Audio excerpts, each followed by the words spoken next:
The 21st century started off pretty bad, and only got worse. Sea levels rose. Climate went to hell. 3/4 of the major cities around the world were flooded, ruined, and uninhabitable. Local and national authorities rebuilt upward, above the waterline.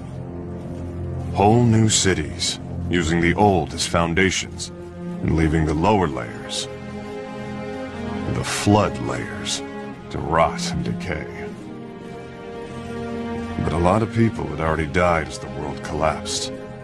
Who was going to build these incredible new structures? Robots. I call them scrapheads. But then, I've never been a fan. Not that anyone cares what I think.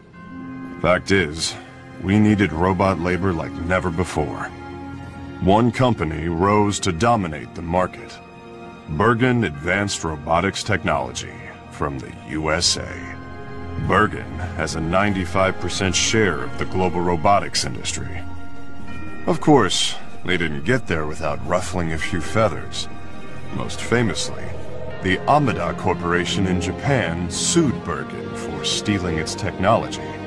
But by then, Bergen was already huge, and Amada lost its case.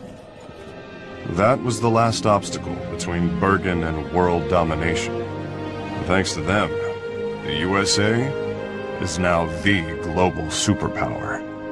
In 2040 AD, the world's remaining economic concerns ratified the New Geneva Convention.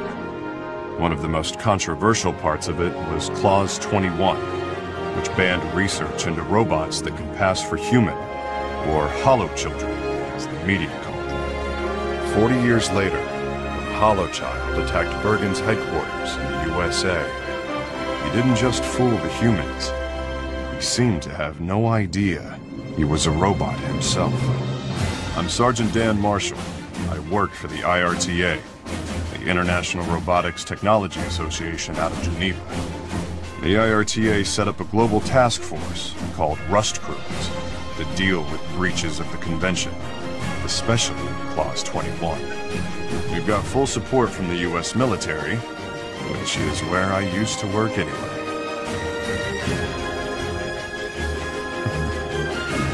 Some things never change. And that's how me and my partner Bo ended up in Japan. Because the US suspects the Hollow Child who turned up in America was made by Yoji Amada, legendary robotics genius and the founder of Amada Corporation. We're here to arrest Amada and take him to Geneva at any cost. That means he gets to knock out any scrapheads that try to stop us along the way. I sure hope they try.